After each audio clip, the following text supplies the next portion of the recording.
You're listening to Business Talk Radio, where we take business to the next level.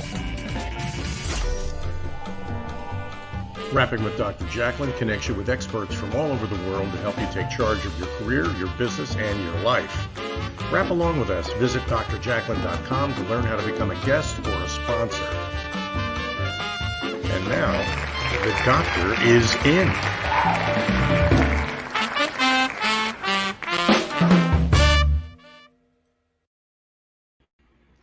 Hello, everyone, and welcome to Rapping with Dr. Jacalyn, stories of hope, inspiration, and overcoming adversity. I'm your host and executive producer, Dr. Jacalyn Kerbeck. I am a certified life, career, yoga, and meditation coach.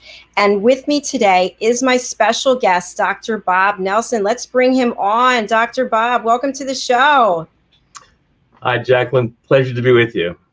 It's so nice to see you. And we were just chatting backstage about all the things that you've accomplished. But I just want to start off with saying I met you years ago through a business event where we were both speaking, and you really impressed me. I remember we sat down across this table in the cafeteria where we were, and I just was impressed with you then. And that was a long time ago, and you've accomplished so much more since then.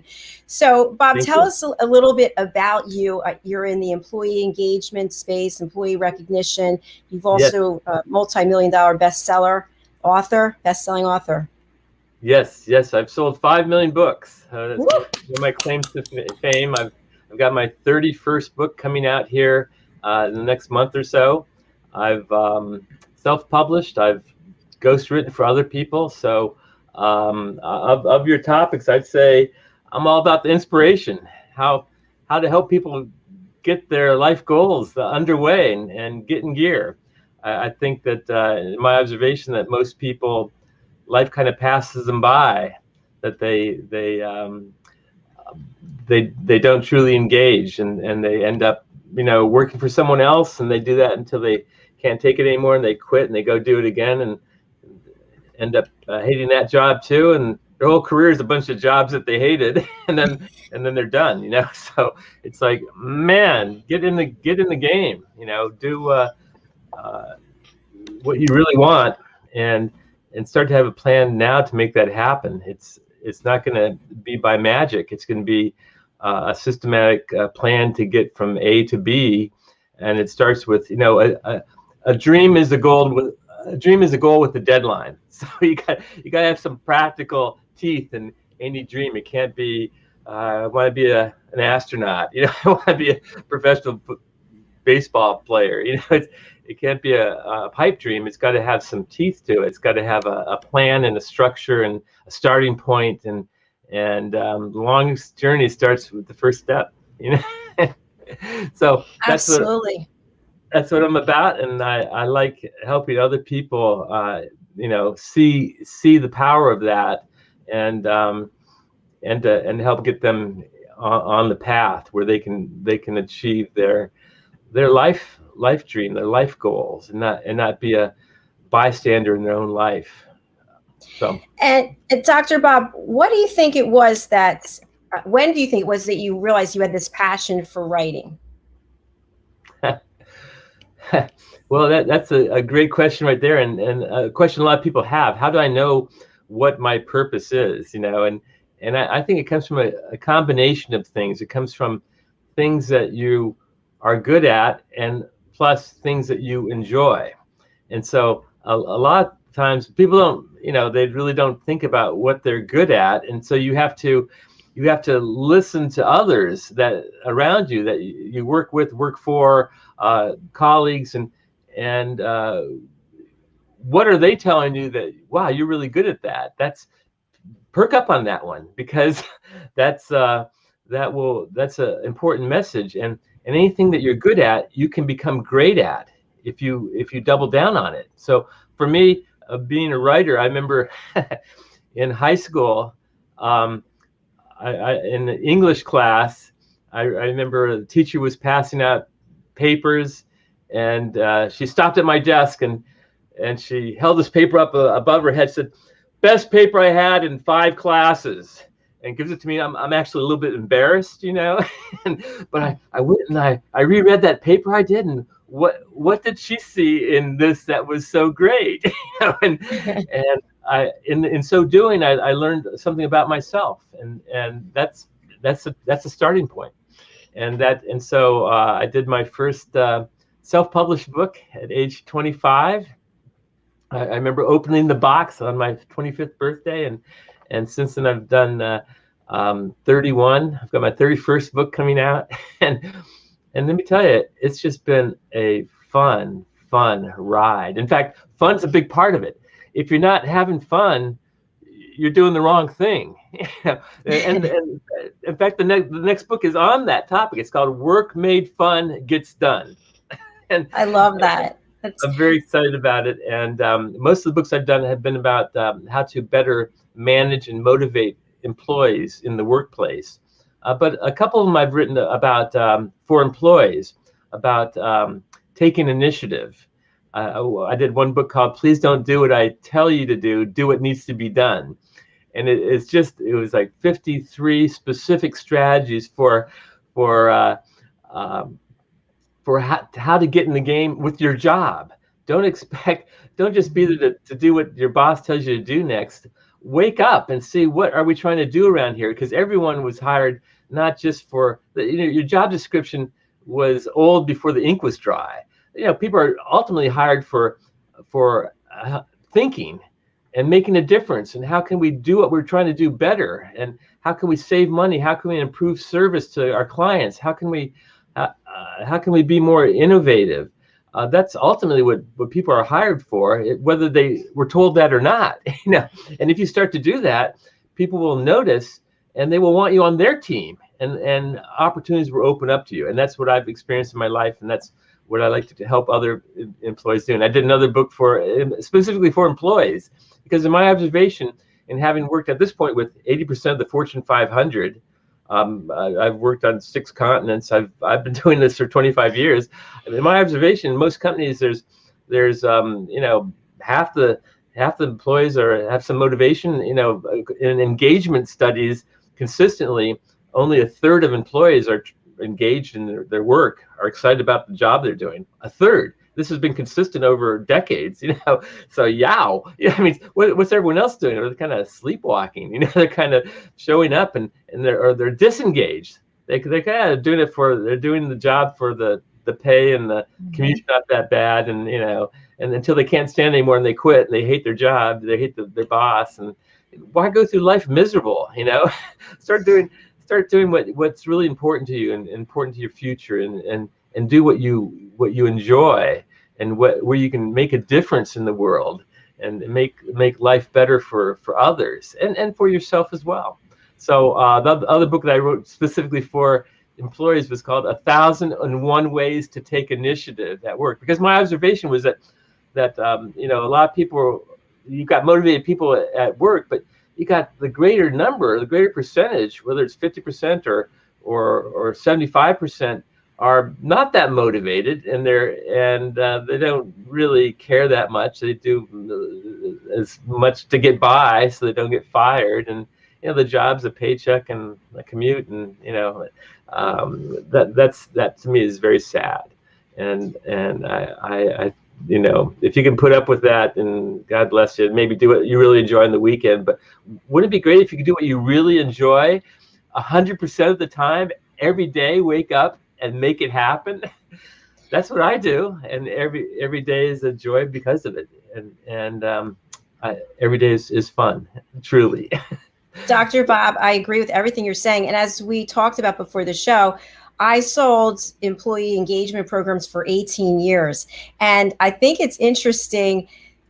There's a point when a person checks out, right? They're doing the job for so long, they're getting the paycheck, they have all the benefits, but at some point they check out and become disengaged. And then that can bring down the rest of the organization. Isn't that right? Yeah, certainly the team that you're part of, the department, it's this bad apple that brings down morale of the whole group, or worse. I know people right now that they have someone that's not doing a good job, and they work around the person, and we don't have time for stuff like that. It's like, if you're not in the game, go find another game, And Jack Welch used to say, hire slowly, find the person that really wants the job, that is excited about it, and fire quickly. As soon as you figure out that this person is in the wrong job, or they're not doing the job, or whether it's they don't have the skills, or they don't have the motivation, whatever happened, it's not happening. As soon as that's clear to you, get rid of them as soon as possible, because you're not doing them or yourself a favor. And actually, I've managed people for 30 years in my life, so I've had employees where, where I've had to turn around performance, and at some point it's like, are you really enjoying this job? Because it seems like you hate it, and it seems like you're miserable, and you don't really want to do the stuff that you're hired to do, and and maybe they won't be honest with you, but when push comes to shove, I've had employees where I said, look, here's the deal. I need you to do these things, and you've got a performance review coming up. If these things don't happen by then, you're not going to be getting a raise, of any type. Well, everyone gets something. Well, you won't be. 0% raise. And you send them a big message. And I've had employees that at that point say they got real interested in what exactly do you want, for the first time. And what I found is I've actually moved people out of the job and say, you go do this somewhere else, because you can't muck up things here now with our team, and with me, I got too much to do to have to be constantly coaching you to do what I hired you to do. And so, and you let them go, and which is a painful thing, and it's hard to do as a manager to do that. But I've had that happen, and a funny thing happens. Maybe a month, maybe a couple months later, you get a call from that person, and they say, you did me the biggest favor of my life. Mm-hmm. Thank you so much. I was miserable. I hated my job. I hated you. I figured. And now I'm doing what I really love. And if it wasn't for you holding the mirror up and kicking me out of the nest, I'd still be planning to open a bed and breakfast when I retire, in 12 years or 17 years. And now I did that. And it's fun, and we're thinking of doing that second one, and good for you, and life's too short to do anything else, It is. When we have to take a commercial break, but when we come back, what I'd like to start off with is, as we come out of this pandemic, and I'm sure you've heard this, people are just taking any job they can get just because they've been out of work and they're desperate for any type of income. So I want to talk with you about what type of coaching advice you give to someone who's in that situation. So stay with us. We'll be back on Rapping with Dr. Jacalyn. We are live streaming on Business Talk Radio and social media. And my guest today is Dr. Bob Nelson. We'll be right back. Hey everybody, my name is Ralph Graves Jr. I'm the host of the Ralph Graves Jr. Show, and I want to invite you to pick up my book, Unstoppable. I wrote a book called Unstoppable. It's 7 universal laws that will transform how you pursue and achieve success. The one thing that my 20 years of law enforcement has taught me is that no matter who you are, we are all governed by universal laws, like gravity. But in this book, we're going to talk about laws like the law of forgiveness, laws like the law of control, the law of intelligent practice, the law of expectancy. I was able to see how those, no matter what their background was, those who identified and treated these laws with respect, they were able to go on and lead successful lives. So pick up this book, and you can go ahead and pick it up at Amazon.com, BarnesandNoble.com, RalphGravesJr.com, where anywhere where fine books are sold. Thank you. There are 7.7 billion people on Earth today. 40% of these people are under the age of 25. Young adults are the most fertile mission field in the world today. In Scripture, we see Jesus pouring his life into 12 young adults who he equipped to change the world and all of history. Like Jesus, we believe that the best approach to reach the world with the gospel is to invest in young, emerging leaders and equip them to build disciple-making movements. Concentric is the notion of surrounding and sharing a common center. Our center is the model and strategy of Jesus for both leadership development and ministry formation. As a global alliance, we provide equipping in biblical leadership based on Jesus' example in the New Testament. Jesus modeled for us how to make disciples that reproduce. Focusing on leadership development is key to creating movements that spread the gospel and Jesus' disciple-making strategy to young leaders around the globe. Our ministry alliance partners are actively equipping leaders and building movements of multiplication that reproduce the life of Christ. Join us today to equip young leaders with Jesus' strategy that will change cities and nations.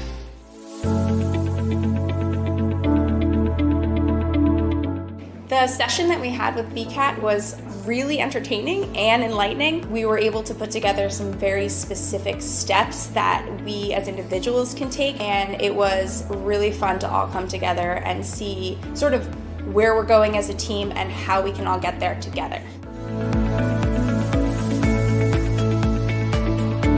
We had a tremendous experience with the BCAT partners. One of the challenges that we have as an organization is to make sure that we have the right people in the right chairs doing the right thing. To do that well, you have to have synergy. You can try to dream up ways to make sure that your group does that, or you can rely on experts. We would recommend BCAT partners to anybody who's looking to take their organization to the next level.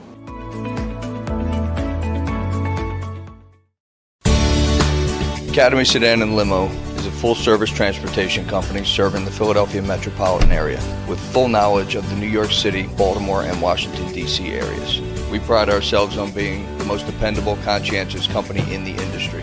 Our always on-time service and dependable pricing make us the company to call for any event or occasion. Our vehicles can accommodate any size party for any occasion. Our vehicles range from four-door sedans to SUVs to minivans to limo buses to full-size tour buses and can accommodate groups of 2 to 100. We offer airport shuttle service or over-the-road service without limitation regarding mileage or time, and no drive is too long or too far. So if you find yourself in need of transportation of any type with any vehicle, give us a call at 610-842-4564 and let us show you what a real transportation company can do for you. Use code ACADEMY2020 to receive 20% off your first 3 rides, including parking and tolls.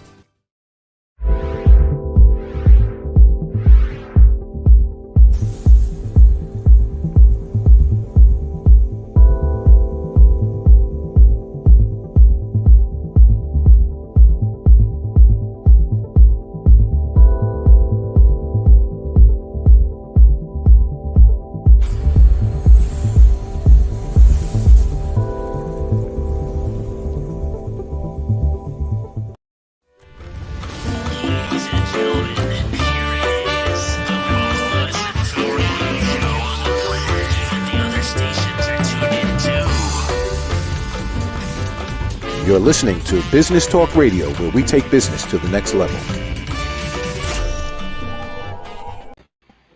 Welcome back to Rapping with Dr. Jacalyn, stories of hope, inspiration, and overcoming adversity. And my special guest today is Dr. Bob Nelson. He is a multi-million, what is it?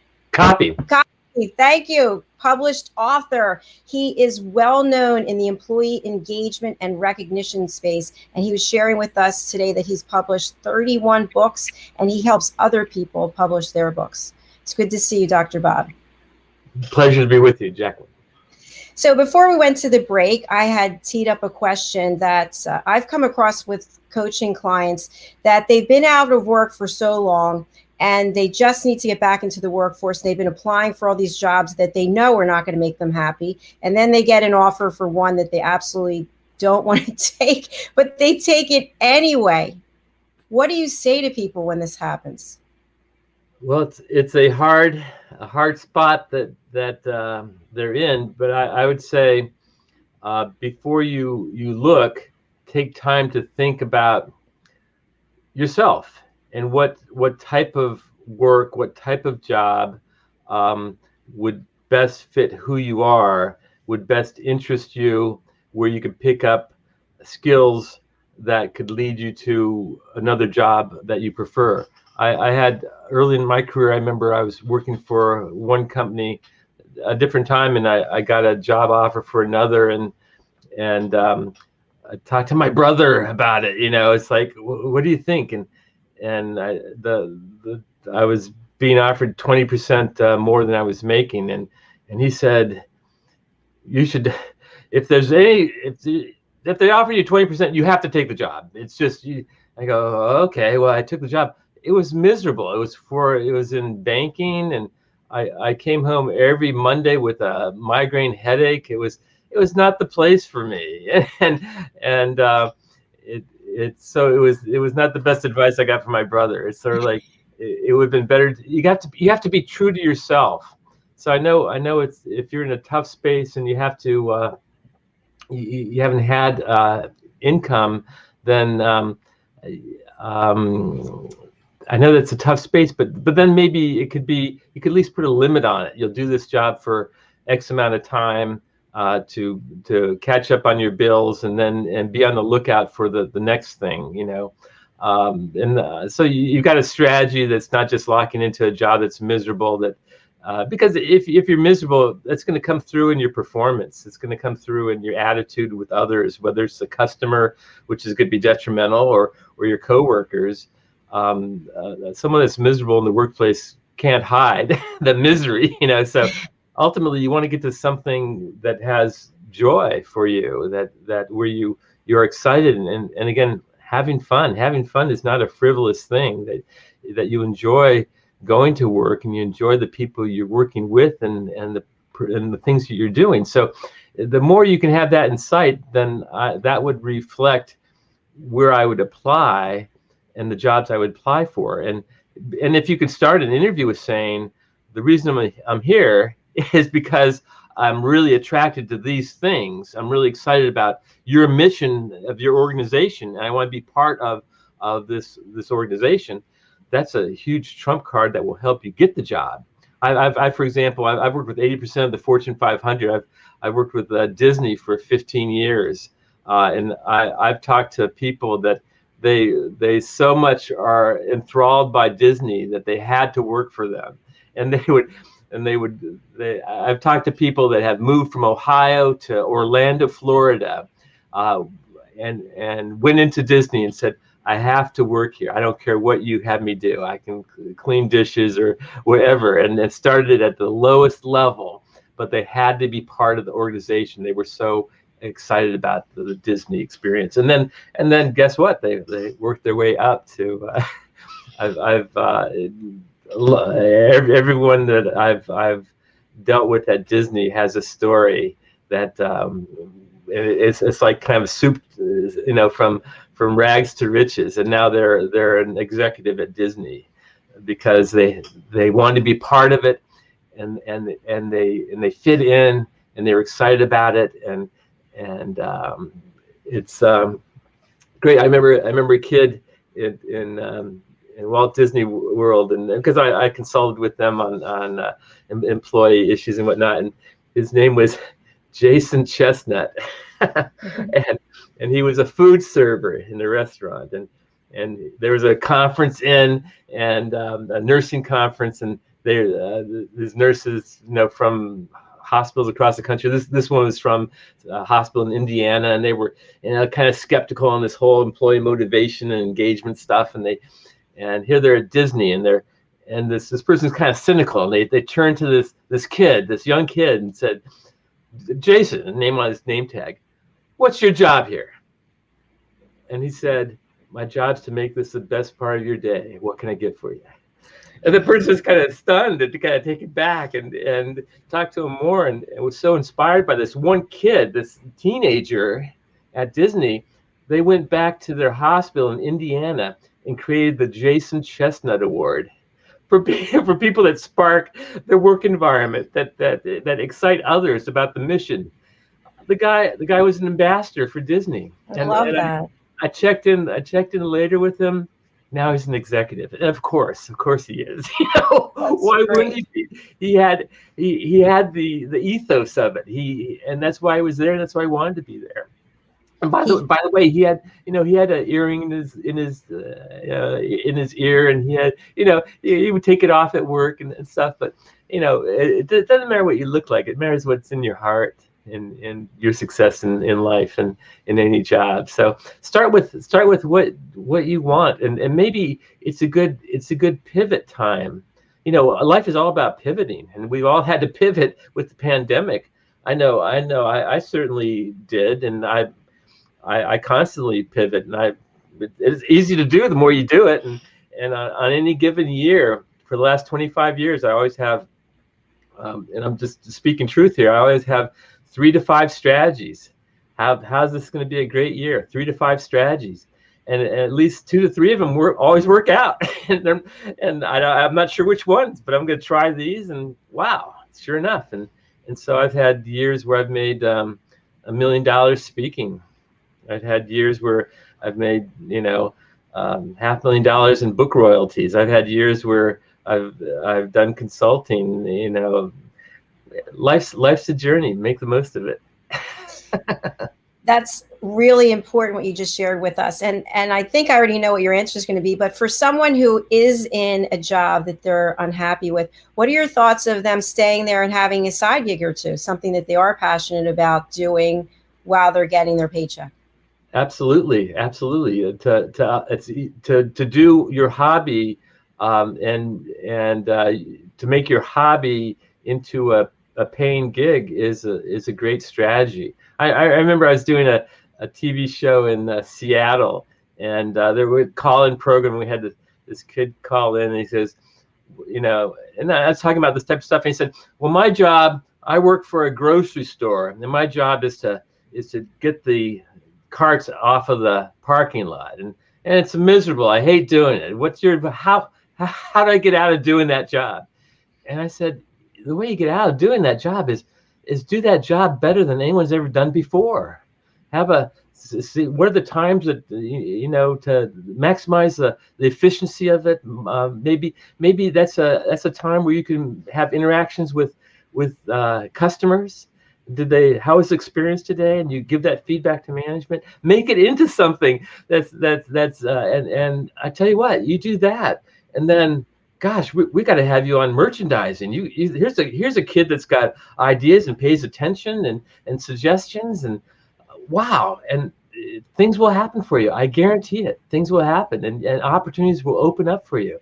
That's what I've experienced in my life, and that's what you can as well. I work for a company. I'm in San Diego.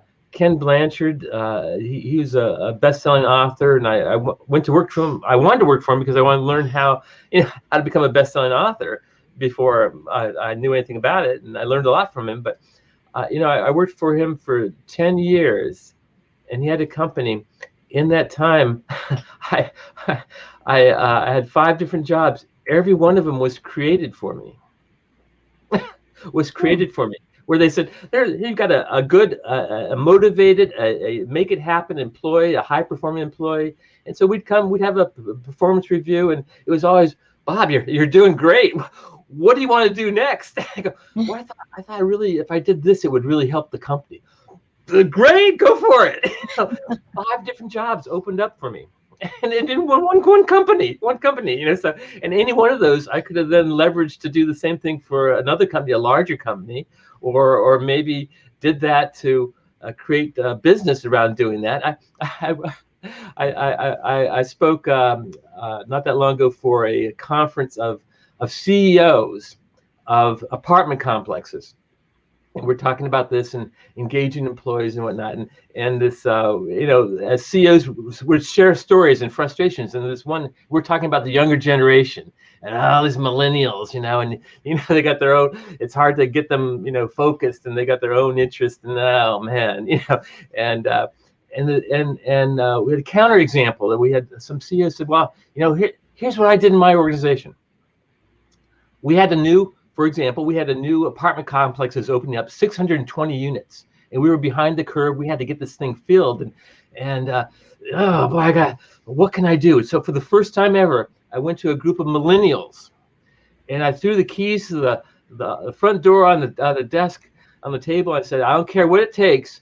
I need you all to fill up this apartment complex with renters, and carte blanche, do whatever it takes. And these kids, they did stuff that had never been done before. They didn't do open houses. They did open parties to attract people to the property. They created a YouTube channel. They'd never done that before. About they started back before it was a big thing. They did video 360 tours of properties. In record time, they filled up this complex, and they went to the it's a group of kids. They made it happen. They went to the back to the CEO. They said, well, to celebrate, they wanted to celebrate their success, and they wanted to go to Las Vegas and celebrate together. And there is based in LA, so then the CEO goes, knock yourself out. And there's one person that didn't make her goal, but they're so helpful to the team. They wanted her to come, and this group of kids, they went to Vegas, had a great time. They came back and they met with the CEO again. They said, do you have any other complexes you need filled? Those kids maybe didn't know it then. Maybe they know it now, but they could launch a business just doing that for other properties. Wow, that's exciting. And this is, again, you can launch a business. You can, and this is what a lot of young people they see when they look at life and how people that take off. It's the people that start something and create an app, do something that, and they don't necessarily just want to do what their parents did, and they saw their dad work at IBM and get laid off after 26 years, or AT&T or whatever, and they want to drive their own boat. So it's within the reach of everyone listening, certainly, and really everyone I've ever known.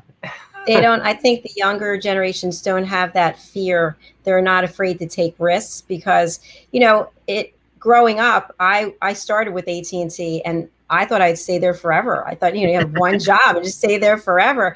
But the younger generations, they're not afraid to change jobs. I think the average job is 18 months. Is that right? Yes, it is for millennials, which is the largest generation in the workplace right now. And God bless them. And so they're not wedded to the job. They're not in fear of, well, I won't have benefits. Oh gosh, So right. So you won't have benefits, but you can, and actually it's a real concern. You got to have a plan for that, but you don't have to have everything all at once. And there might be more power to doing something that's no one ever done before. So seeing a niche and filling it, and I think people they don't consider that enough. They're too afraid of being out on their own. I tell you what, I've worked in my career. I've worked 35 years, and 30 of those I've worked as my own boss. And tell you what, every day is just it's like Christmas every day. I agree with you, because I told you I resigned from my corporate job last year, and I started doing this in August, and I'm having a blast. I just love every day, and I get to meet people like you and hear about what you're doing. So we have to take a commercial break, but when we come back, we had talked before the show about what it takes to be successful when you publish a book. A lot of times people have told me they just publish the book just to get it out there, just because people say, hey, you should publish the book. But you are living, breathing proof that you can make a lot of money from publishing a book if you do it the right way. So let's hear what you have to say after this commercial break. Stay with us. We're with Dr. Bob Nelson on Rapping with Dr. Jacalyn.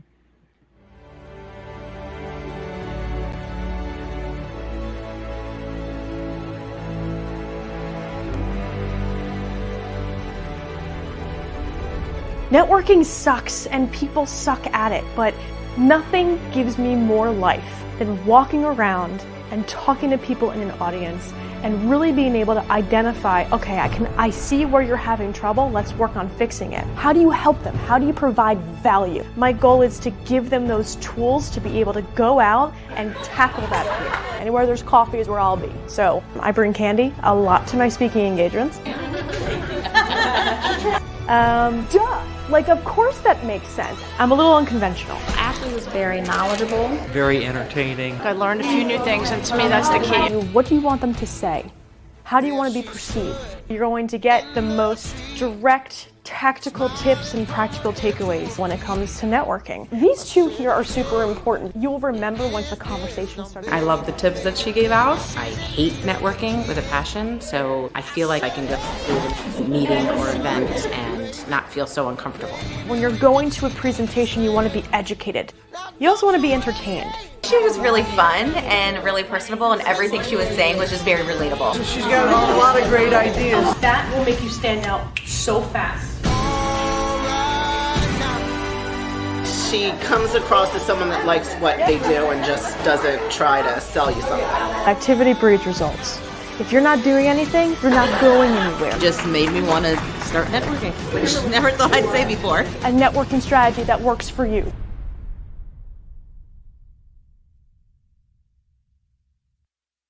Hi, my name is Zane Carson Carruth, and I'm the author of this book, The World's First Tooth Fairy Ever.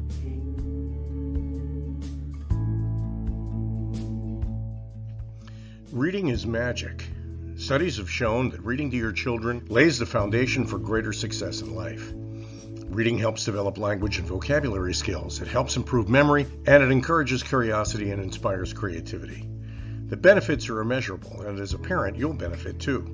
In only 10 or 15 minutes a day, you'll be creating more memories and a bonding experience that will last for years to come. So take time to read to your children. Read them books about things that engage and interest them. Tales of fairies and magic fascinate children, and as everyone knows, the Tooth Fairy is at the top of the list. If your child loves magic, wands, adventure, and what child doesn't, you'll love reading them books from the trademarked series, The World's First Tooth Fairy Ever. Follow along as Abella, the world's first tooth fairy, accidentally starts the tooth fairy tradition. Learn the tricks of being a professional tooth fairy in the book, Abella Starts a Tooth Fairy School. Your child's imagination will soar as you read the adventures of Abella and her magic wand.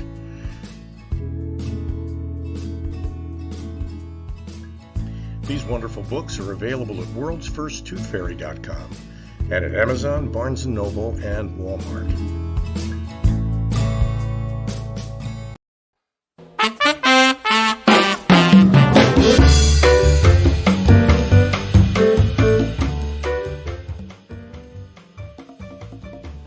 Hello, I'm Dr. Jacalyn. Rapping with Dr. Jacalyn presents A Better You. And here to tell us more is the creator of A Better You, Al Cini. Al, welcome to the show. Thank you, Dr. Jacalyn. It's always a pleasure working with you. And everyone out there, you might be a coach working with individuals professionally or personally, or you might be a consultant working with businesses, or you might be a trusted advisor specializing in an area like finance, let's say, or the law or healthcare. Whatever of those roles you relate to, you all have one thing in common, and that is you're working every day to help people become better versions of themselves, a better you. And Dr. Jacalyn's A Better You program is an opportunity for you to express your expertise in a particular area for 15 minutes in front of an audience of people who are looking for help from people like you. Yep. So, Dr. Jacalyn, maybe you can tell everybody how they can learn more about this. It's so easy. You go to abetteryou.tv and you sign up to book your session.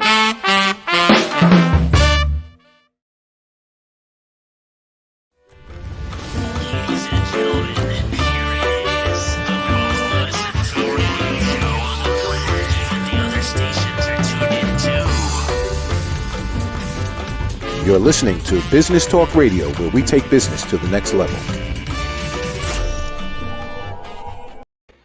Hello and welcome back to Rapping with Dr. Jacalyn, stories of hope, inspiration, and overcoming adversity. We have an expert with us today, Dr. Bob Nelson, who's been sharing so many fabulous tips. Dr. Bob, let's talk about what it takes to have your book stand out and get people's attention. People want to read it. They're going to tell other people about it, and you're making money while you sleep.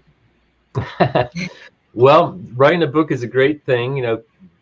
Some people say the mission of life is to plant a tree, have a kid, write a book. So most people want to do a book, and if you create one, that's a great thing, no matter how you got there. And I'd done a number of books. I initially self-published a number of books, and I realized I could do books. And then it became a different challenge. how can I do a best-selling book? And probably the thing that was most instrumental in helping me on that was I read an article about written by someone in publishing that said that most authors, they sign up a book with a publisher, and they feel that they've arrived, they're going to be rich and successful, and the publisher is going to make it happen. And the publishers at the same time are doing the same thing. They're trying to sign up authors that they think are already connected and have a platform and have a followership, and the book is going to take off because of all their connections and activities. And the reality is that with those expectations of people pointing to each other, that the book dies in between. And so it made me realize the epiphany I had is that if I want a successful, well-selling book, I've got to take that burden on and own it. And then so that's why I say you have to do that. You have to own the success of the book and the marketing of the book, and you have to be the book, really, in all your endeavors of speaking and whatnot.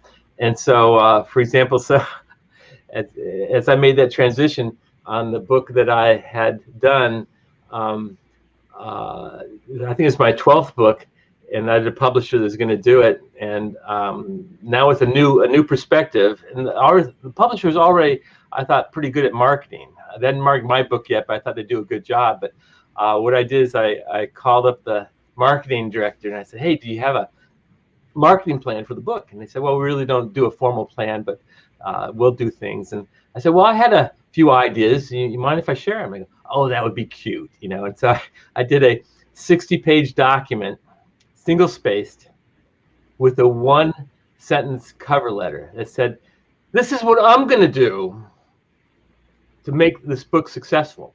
What are you going to do to meet me halfway?" And I found out later that they looked at each other and they said, "What have we unleashed?" and I was a tiger coming out of a cage. I hit the ground running, and I pounded the pavement. I did speaking. I did media. I did perhaps 2,000 media interviews. I did multiple book tours. The first one, the publisher financed. And when that was done, I told them I want to keep doing it. They said, "Well, we've got other books," and I go, "I still want to keep doing it." And they finally agreed. So, well, my agent said, "Well, do you have any other authors asking to keep doing that?" "No." "Well, then run with this guy." And so we did, and the book is now here it is right here, 1,001 Ways to Reward Employees. Oh yeah, everybody knows that book. Now in its 64th printing. Woo! Has sold 2 million copies. This is one of my 31 books I've done. So you start having other, and each one's its own journey, and it's fun, kind of fun, because each one takes you into different directions, different audiences. I did one book called Ubuntu, about the power of community. And a whole different talk, whole different audiences, whole different conferences, whole different, each one takes you, kind of enriches your life and takes you in different directions. And then when you do that, you then are leveraging your other works you've done. So at this point, and I have a lot of strategies. I can, Dr. Jacalyn, I could talk about this topic for 8 hours straight. So we don't have that much time, but I have a lot of other strategies to help leverage, like when you speak, how to make sure that, not that you sell a couple books in the back of the room, but that everyone that hears you speak will get the book guaranteed from the start. And because that's part of when someone hires me, I go, "Well, you're going to want to get my book, right?" And sometimes, yeah, absolutely. And sometimes they say, "No, we're giving you all the money to speak. I wouldn't have any money left." I go, "Oh, that's no problem."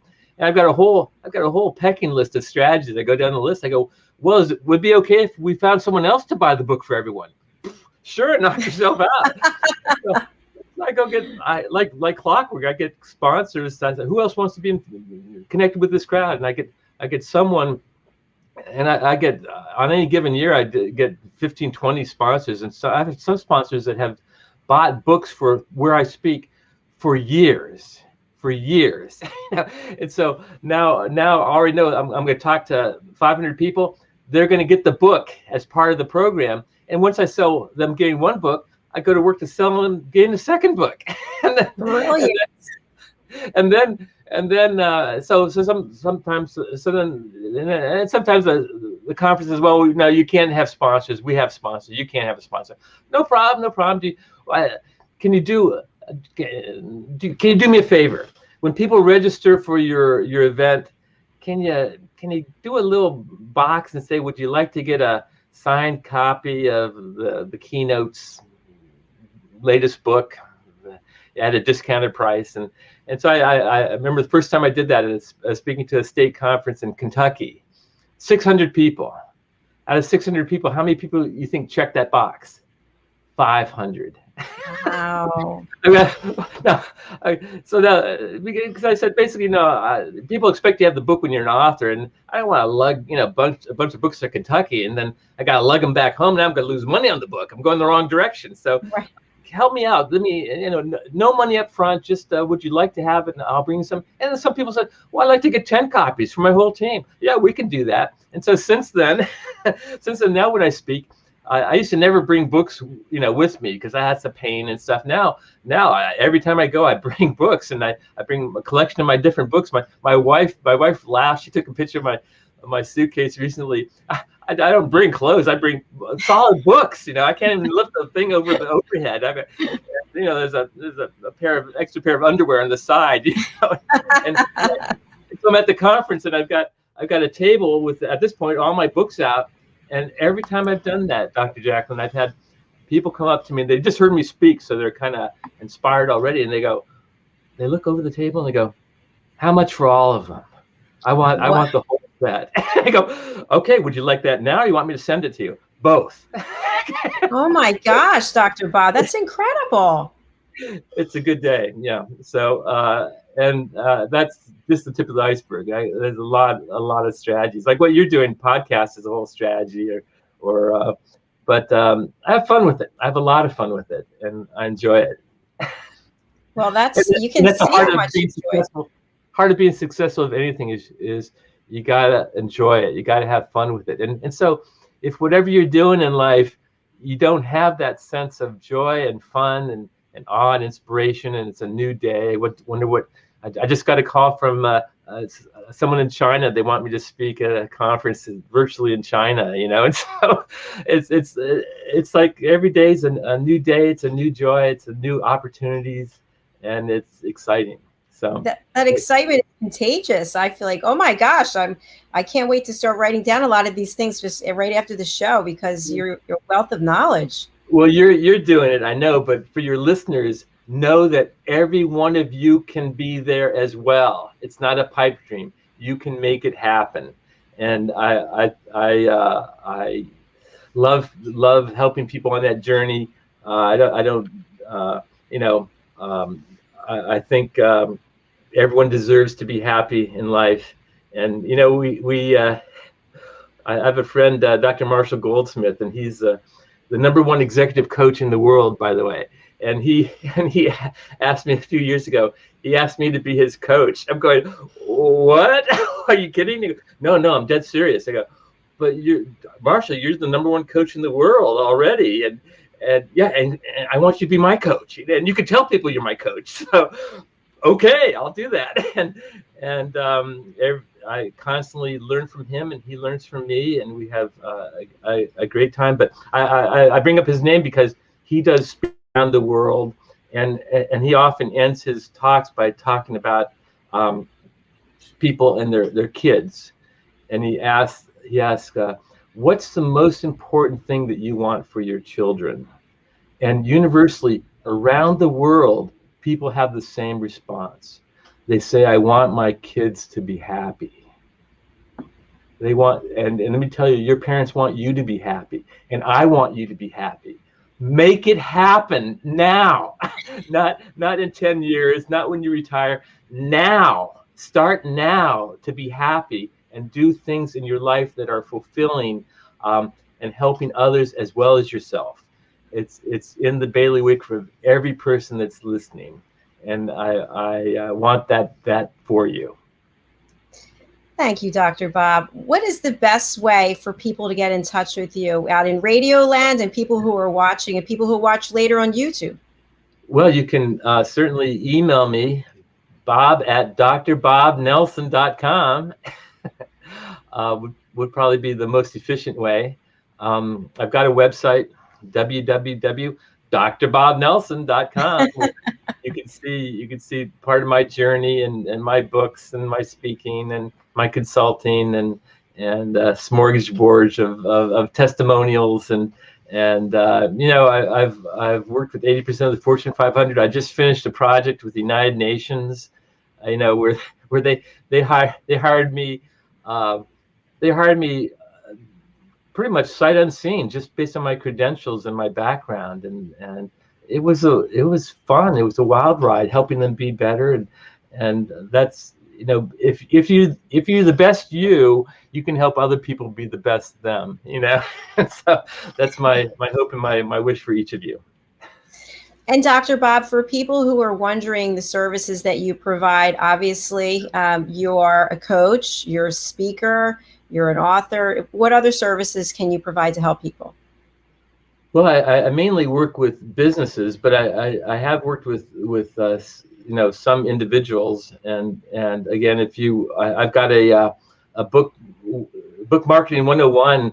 People kept telling me, oh, gee, you're so good at this, you know so much, and so finally I said, well, okay, I'll do a webinar series. So I've got an 8-session webinar series, for some nominal cost that's like under $500, and it includes some personal coaching. So I talk to you about your book goals and your strategies, and then hey, listen to my sessions, and if you have more questions, let's talk again. And so I've got that way to help individuals as well. But at this point, I'm mainly working with corporations and companies. But I always loved the working with individuals, and I've taught at 6 colleges, and I'm not teaching at colleges now, and I miss that because I love connecting with people and helping them, and so at some point you can't do everything. You got and hopefully the things that you hold on to are the things that bring you the most happiness and joy in your life, and success and financial success as well. As you do good things and as you help others, and you deserve to be successful and financially as well. And I've been very blessed there as well. Dr. Bob, it's been a true pleasure and honor having you on the show. I'm looking forward to future collaborations with you, which we'll discuss. And I just am so thrilled that you shared your light and you shared some of your journey with us, and for all your success. God bless you. Congratulations. Thank you. And Dr. Jacalyn, I got to tell you, I'm very, very impressed with what you're doing and what you've done in really I'd say a record short amount of time. So I see that you're on your journey, and it's going to be a overwhelming success for you. I'm confident. Thank you. That's so nice. Thank you. I appreciate it. I'm going to close out the show. I'll see you backstage in just a minute, and I thank you for being here. Thank you, everyone. It's been a true pleasure having Dr. Bob Nelson. I hope that you will reach out, go on his website, purchase his books, spread the word. If you are an executive or a leader at a major corporation and you want to talk about employee engagement, employee recognition, you need a keynote speaker, Dr. Bob Nelson is your man. We have 3 more shows today. We have coming up Pet Psychic Amina. We also have another Stories of Hope, Inspiration, Overcoming Adversity. And we have the Varsity Show. The Varsity Show, the Variety Show. I don't even know the names of my own shows. The Variety Show. So thank you so much for being here. We'll look forward to seeing you later on today. Take care.